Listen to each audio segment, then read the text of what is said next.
आज सुबह की इस प्यारी सी खिली खिली धूप में मैं झटपट फटाफट घर के सारे कार्य को निपटा लेती हूँ। अंत में इन लकड़ियों को ठिकाने लगा कर अपनी रस्सियों को उठा के मैं चल पड़ती हूँ ब्रूजो के साथ घास लाने के लिए। फिर जगबंदर की स्पीड से एक एक करके मैं सारे घास को एक रस्सी में बांध लेती हूँ और इस पारी को पीठ पे लाद के कुछ देर प्रकृति की छाँव में गुजार लेती हूँ। यहाँ बैठ के जो मुझे अत्यंत आनंद और सुकून की अनुभूति मिलती है वो तो शब्दों में बता पाना बहुत मुश्किल है। दोपहर के समय कुछ कार्य करती हूँ और शाम के समय मामा जी के साथ पहुँच जाती हूँ गाँव में धाम खाने के लिए। हमारे यहाँ पहुँचने तक तो शादी लगभग हो ही चुकी थी और दूल्हा दुल्हन तो खाना खाने में व्यस्त है, इसीलिए मैं और माता श्री भी चल पड़ते हैं धाम का आनंद उठाने। पहले तो हम इस मंडियाली धाम का आनंद लेते हैं, उसके पश्चात मुंह में पोछा भी लगा लेते हैं।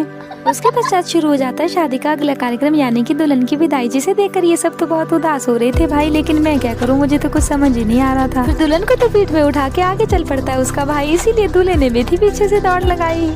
सब लोग तो दुल्हन की विदाई करने के लिए निकल जाते हैं, लेकिन किसी का बच्चा रोता हुआ पीछे छूट जाता है, इसीलिए मैं इसको हाथ में पकड़ के इसकी माता श्री के पास छोड़ देती हूँ।